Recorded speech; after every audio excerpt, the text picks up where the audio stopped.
5월 10일 수요일자 민수기 26장 1절로 51절 말씀입니다.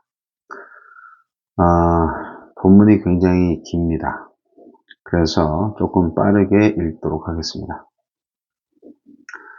연병 후에 여호와께서 모세와 제사장 아론의 아들 엘르아살에게 말씀하여 이르시되 이스라엘 자손의 온 회중의 총수를 그들의 조상의 가문을 따라 조사하되 이스라엘 중에 20세 이상으로 능히 전쟁에 나갈 만한 모든 자를 계수하라 하시니 모세와 제사장 엘르아살이 여리고 맞은편 요단가 모압 평지에서 그들에게 전하여 이르되 여호와께서 애굽 땅에서 나온 모세와 이스라엘 자손에게 명령하신 대로 너희는 20세 이상 된 자를 계수하라 하니라. 이스라엘의 장자는 르우벤이라. 르우벤 자손은 한옥에게서 난 한옥 종족과 발루에게서 난 발루 종족과 헤스론에게서 난 헤스론 종족과 갈미에게서 난 갈미 종족이니 이는 르우벤 종족들이라. 계수된 자가 43,730명이었더라. 발루의 아들은 엘리압이요 엘리압의 아들은 느무엘과 다단과 아비람이라. 이 다단과 아비람은 회중 가운데서 부름을 받은 자들이니 고라의 무리에 들어가서 모세와 아론을 거슬러 여호와께 반역할 때에 땅이 그 입을 벌려서 그 무리와 고라를 삼키매 그들이 죽었고 당시에 불이 250명을 삼켜 징표가 되게 하였으나 고라의 아들들은 죽지 아니하였더라. 시므온 자손의 종족들은 이러하니 느무엘에게서 난 느무엘 종족과 야민에게서 난 야민 종족과 야긴에게서 난 야긴 종족과 세라에게서 난 세라 종족과 사울에게서 난 사울 종족이라. 이는 시므온의 종족들이니 계수된 자가 22,200명이었더라. 갓 자손의 종족들은 이러하니 스본에게서 난 스본 종족과 학기에게서 난 학기 종족과 순이에게서 난 순이 종족과 오스니에게서 난 오스니 종족과 에리에게서 난 에리 종족과 아롯에게서 난 아롯 종족과 아를레에게서 난 아를리 종족이라. 이는 가짜손의 종족들이니 계수된 자가 45,500명이었더라.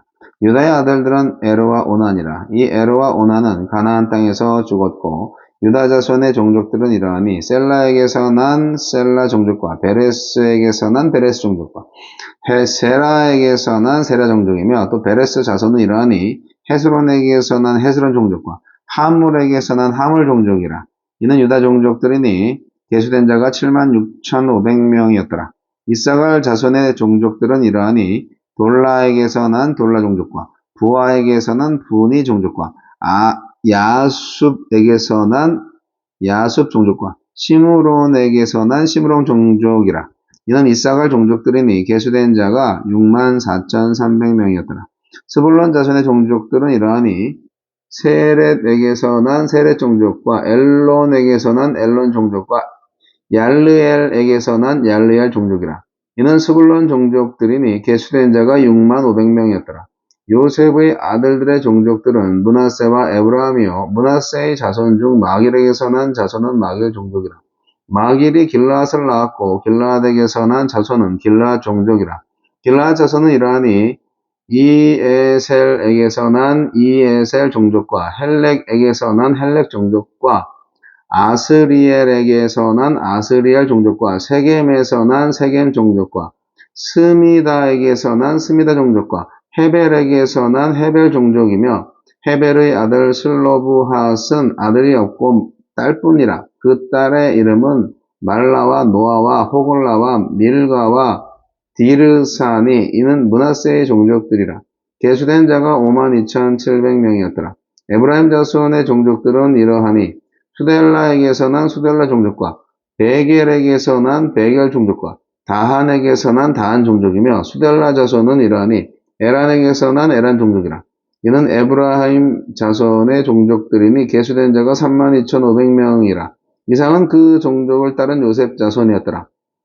베냐민 자손의 종족들은 이러하니 벨라에게서 난 벨라 종족과 아스벨에게서 난 아스벨 종족과 아히람에게서 난 아히람 종족과 스부밤에게서 난 스부밤 종족과 후밤에게서 난 후밤 종족이며 벨라의 아들들은 아롯과 나아만이라. 아롯에게서 아롯 종족과 나아만에게서 나아만 종족이 났으니 이는 그들의 종족을 따른 베냐민 자손이라. 계수된 자가 45,600명이었더라. 단자손의 종족들은 이러하니라. 수함에게서 수함 종족이 났으니 이는 그들의 종족을 따른 단종족들이라. 수함 모든 종족에 계수된 자가 64,400명이었더라. 아셀 자손의 종족들은 이러하니 임나에게서 난 임나 종족과 이수위에게서 난 이수위 종족과 부리아에게서 난 부리아 종족이며 부리아의 자손 중 헤벨에게서 난 헤벨 종족과 말기엘에게서 난 말기엘 종족이며 아셀의 딸의 이름은 세라라. 이는 아셀 자손의 종족들이니 계수된 자가 53,400명이었더라.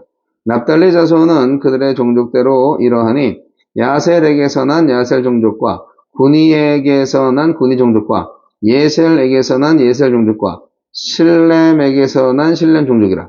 이는 그들의 종족을 따른 납달리 종족들이니 계수된 자가 45,400명이었더라. 이스라엘 자손에 계수된 자가 60만 1,730명이었더라. 두 번째 인구조사. 하나님은 새로운 세대에게 인구조사를 명하십니다. 이제 광야 시대를 끝내고 하나님이 약속하신 가나안으로 들어갈 준비를 할 때가 되었다는 뜻입니다. 네. 새 세대에게 20세 이상으로 전쟁에 나갈 모든 자를 계수하라고 명령하셨는데요. 인구조사가 군대를 조직하고 땅을 분배하기 위한 절차임을 감안하면 가나안 땅을 정복하고 분배할 준비를 하라는 지시였습니다.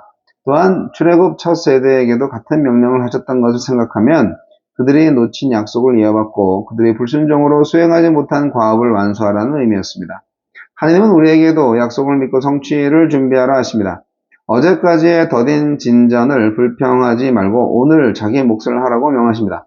온 땅에 하나님의 나라를 세우겠다고 약속하신 하나님이 오늘 우리에게 맡기신 일은 무엇입니까?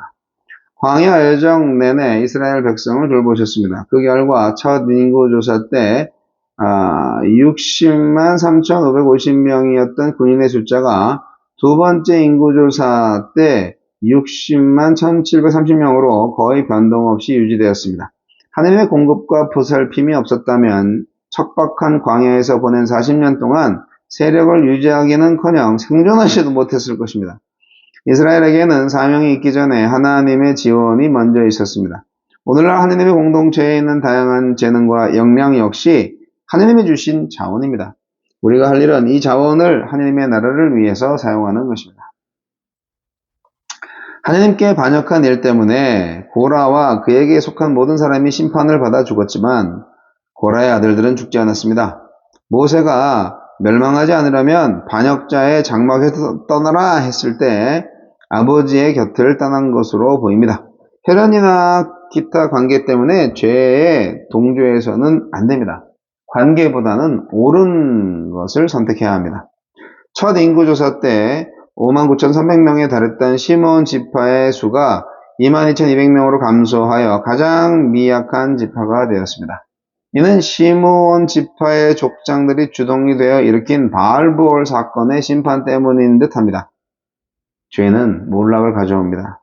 정결하고 거룩함을 지키는 것이 하나님 나라 공동체의 힘이 됩니다. 주여, 신실하신 하나님의 지원에 힘입어 맡은 사명에 충성하게 하소서. 아이고.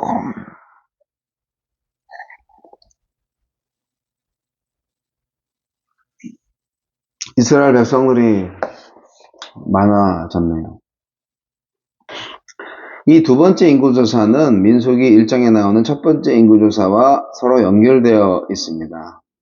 근데 좀 차이가 있죠. 첫 번째 인구조사가 광야 생활과 전쟁을 앞두고 진행되었다면 두 번째는 곧 있을 가나안 땅 정복을 앞두고 그 땅을 효과적으로 분배하기 위함입니다. 첫 세대, 그러니까 첫 번째가 그 9세대를 셌죠. 두 번째는 새로운 세대를 지금 계수하고 있는 거죠. 민수기는 이렇게 두 번째 인구조사 이후에 아주 급격한 분위기 전환이 일어났는데요. 이 이후부터는 하나님의 백성들은요, 전쟁에서 실패하거나 불순종으로 인해서 심판을 받는 그런 일이 안 나옵니다. 예, 그냥 계속 승리만 있을 뿐입니다. 결국 이것은 뭐냐? 하나님께서 이제는 때가 됐다. 이스라엘을 통하여서 가나안을 정복하겠다. 예, 이런 의지가 강력하게 있는 거죠. 광야 여정이 이제 끝나는 겁니다. 예, 가나안에 들어갈 준비가 완료된 겁니다.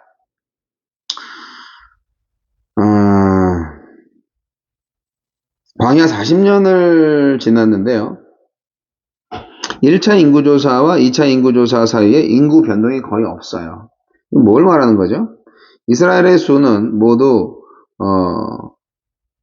60만 1730명이었어요. 첫 인구조사 때의 60만 3550명보다 1820명이 감소한 숫자죠. 네, 뭐 거의 뭐 비슷하죠.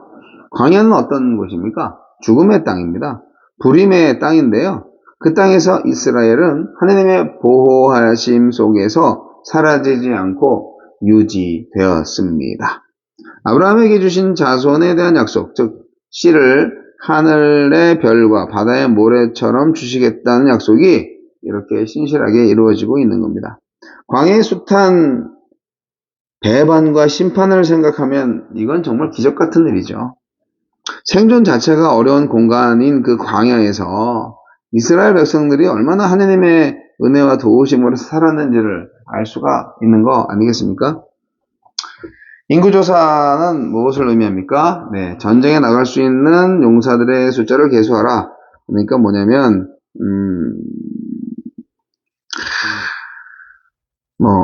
이제 승리만 앞서 있다. 그런데 인구조사를 막상 해보니까 지파 간 숫자가 약간씩 차이가 나요. 네, 그거에서 우리는 좀 교훈을 얻을 필요가 있는데, 예를 들어서 인구조사 결과를 보면요. 므낫세 지파가 가장 많이 늘었어요. 그리고 또 시므온 지파는 아주 반으로 그냥 확 줄었죠. 이게 왜 그럴까요? 네, 바알볼 사건의 여파입니다. 사건의 주역인 시므이리가 시므온 지파 사람이었잖아요. 야곱은요, 시므온이 야곱 중에서 나뉘고 이스라엘 중에 흩어질 운명이라고 전한 바가 있습니다. 그 예언이 성취된 겁니다. 이제 가나안 땅은 훨씬 더 살기 좋은 땅이 되었지만, 그러나 거기에 맞춰서 훨씬 더 많은 우상들이 도사리고 있는 곳이고요. 또 그 땅을 노리는 주변 세력들이 많은 곳이에요. 그러니까 가나안 땅에 참된 복은 순종으로 온다. 이거를 정말 정확하게 알고 하나님의 말씀에 귀 기울일 수 있어야 되겠습니다. 사실 뭐 당연히 우리가 받는 거 아닌가? 네, 그런 거 없어요. 모든 선물은 은혜인 것이죠. 네. 하나님이 하시겠다고 하니까 우리는 겸손하게 감사함으로 받아들일 수밖에 없는 것입니다. 뭐 우리가 잘나서 받는 게 아니잖아요. 자, 이제 두 번째 인구조사를 하고 가나안을 향해서 진격할 이스라엘을 상상하면 여러분 어떤 마음이 드십니까? 40년 동안 광야에 있었는데 이제 드디어 가는구나. 네, 그런 벅찬 감동이 밀려오지 않습니까? 하나님의 심판은 그리스도인들에게는 바로 구원의 기쁨의 날입니다. 그렇기 때문에 과거 죄를 향해서 공격하는 이스라엘의 가나안 정복사를 통해서 오늘날 우리는 내 마음에 있는 아직 정복되지 않은 가나안 땅을 정복해야 합니다. 성령과 말씀의 검으로 말입니다.